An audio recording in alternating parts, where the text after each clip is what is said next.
Dimitrios Petratos and Greg Stuart, Sahal Abdul Samad, Vineeth Rai.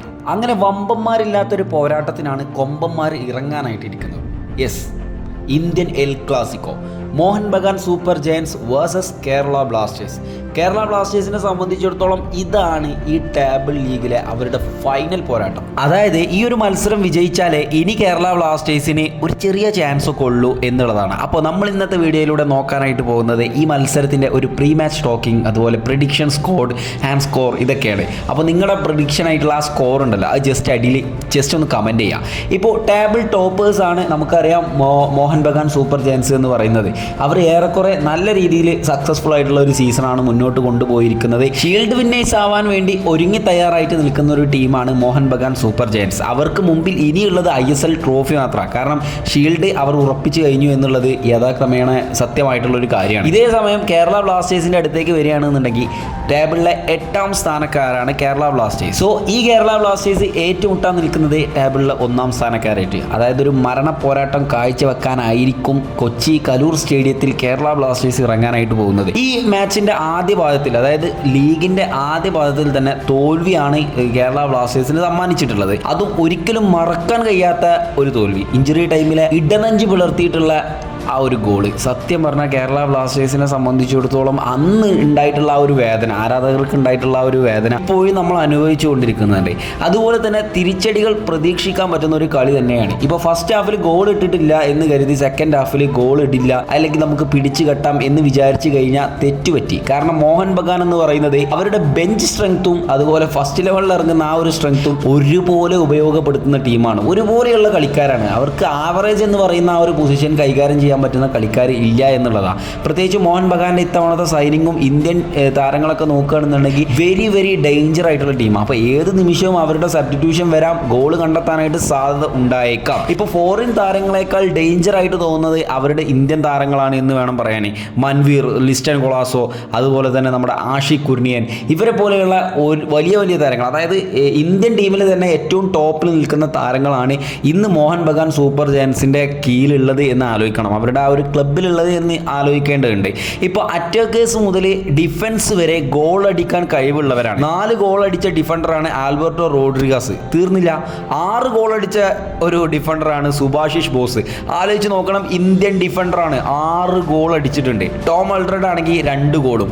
Defence തന്നെ ഏകദേശം 12ഓളം ഗോളുകൾ ഈ സീസണിൽ മോഹൻ ബഗാന് വേണ്ടിയിട്ട് നേടിയിട്ടുണ്ട് എന്നുള്ളതാണ്. അവരുടെ ഡിഫൻസ് എത്ര ടോപ്പാണ് എന്നറിയാൻ വിശാൽ കെയ്ത്തിന്റെ ക്ലീൻ ഷീറ്റ് ഒന്ന് നോക്കിയാൽ മതി. സീസണിൽ 12 ക്ലീൻ ഷീറ്റാണ് വിശാൽ കെയ്ത്തിനുള്ളത്. പരമാവധി ആദ്യ പകുതിയിൽ ഗോൾ അടിപ്പിക്കാതിരിക്കുക എന്ന് പറയുന്നത് കേരള ബ്ലാസ്റ്റേഴ്സിനെ സംബന്ധിച്ചിടത്തോളം ഒന്ന് ഭയപ്പാടൊക്കെ കുറക്കുന്ന കാര്യമാണ്. കാരണം എന്താണെന്ന് വെച്ചാൽ അവന്മാർ ഗോൾ അടിച്ച കളി തോറ്റിട്ടില്ല, അതായത് ആദ്യം ഗോൾ അടിച്ച കളി. ഇനി കേരള ബ്ലാസ്റ്റേഴ്സിലേക്ക് വരാം. കൊച്ചിയിലെ പല ഭാഗങ്ങളും സ്റ്റേഡിയം ഫുള്ളായി എന്നാണ് റിപ്പോർട്ട്. ഈ സ്റ്റേഡിയമൊക്കെ ഫുള്ളായി എന്ന് പറയുന്ന ആ ഒരു റിപ്പോർട്ട് പുറത്തു വന്നിട്ടുണ്ട്.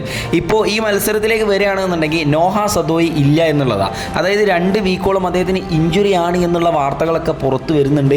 എന്തായിരിക്കും എന്തോ, പലർക്കും ആശ്വാസം ഉണ്ടാവും. കാരണം ആ ഒരു ഡ്രിബ്ലിംഗ് ഫുണ്ട എന്ന് പറയുന്ന ആൾക്കാരൊക്കെ ഉണ്ടല്ലോ, അപ്പോൾ അങ്ങനത്തെ ആൾക്കാർക്ക് ആശ്വാസം ഉണ്ടാവും. ബട്ട് ഞാൻ പറയട്ടെ, നോഹ സദോയി ഇല്ലാതെ കേരള ബ്ലാസ്റ്റേഴ്സ് ഇല്ല എന്ന് തന്നെ ഞാൻ പറയുള്ളൂ. കാരണം നോഹ സദോയി എന്ന് പറയുന്നത് നമ്മുടെ ടീമിന് അത്രയ്ക്കും വിലപ്പെട്ടുള്ള ഒരു കാര്യമാണ്. അപ്പോൾ നമുക്കൊരിക്കലും എന്ത് ചെയ്യാൻ പറ്റില്ല, വിമർശിക്കാനോ അതല്ലെങ്കിൽ തരം താഴ്ത്തി പറയാനോ പറ്റാത്തൊരു കളിക്കാരനാണ്. ഇനി ഡിഫൻസ് നിരയിൽ ബിക്കാഷിമിനും ഉണ്ടാകാനുള്ള സാധ്യത കൂടുതലാണ്. എന്തുകൊണ്ടും ഡിഫൻസ് നമ്മൾ ഭദ്രമാക്കേണ്ടതുണ്ട്. കാരണം നമ്മുടെ പ്രതീക്ഷകൾ അസ്തമിക്കാൻ അവിടെ വരുന്ന ഓരോ ചെറിയ പാളിച്ച പോലും അവർ മുതലെടുത്ത് കഴിഞ്ഞാൽ നമ്മുടെ പ്രതീക്ഷകൾ തകർക്കപ്പെടും എന്നുള്ളതാണ്. പ്രത്യേകിച്ചും എനിക്ക് പറയാനുള്ള ഒരു പ്രധാനപ്പെട്ട കാര്യം സെറ്റ് പീസുകൾ നൽകാതിരിക്കുക എന്നുള്ളതാണ്. പരമാവധി നൽകാതിരിക്കുക. കാരണം അവരുടെ ഗോൾ സ്കോറേഴ്സ് എന്ന് പറയുന്നത് ഡിഫൻസ് ആണ്.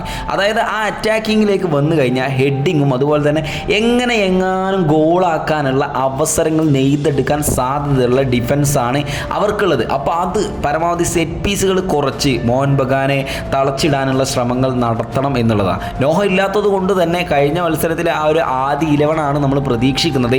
ഇതിൽ മാറ്റം ചിലപ്പോൾ എനിക്ക് തോന്നുന്നു ബിക്കാഷിമിനെ മാത്രമായിരിക്കും ഈ ഒരു മത്സരത്തിൽ മാറ്റം ഉണ്ടാവാനുള്ള സാധ്യത.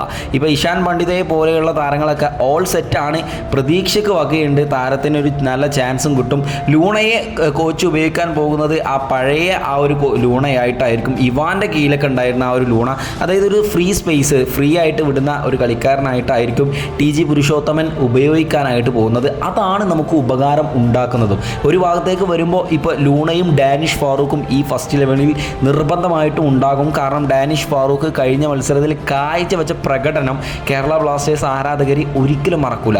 അതുപോലെ തന്നെ വിങ്ങുകളിലേക്ക് വരുമ്പോൾ അവിടെ കോറോ സിംഗ് ഭാഗത്തെ വിങ്ങിൽ എനിക്ക് തോന്നുന്നു അമാവിയെയും കൂടെ ഇടാനുള്ള സാധ്യതയുണ്ട്. കേരള ബ്ലാസ്റ്റേഴ്സ് വിജയിക്കട്ടെ എന്ന് തന്നെ വിചാരിക്കുന്നു.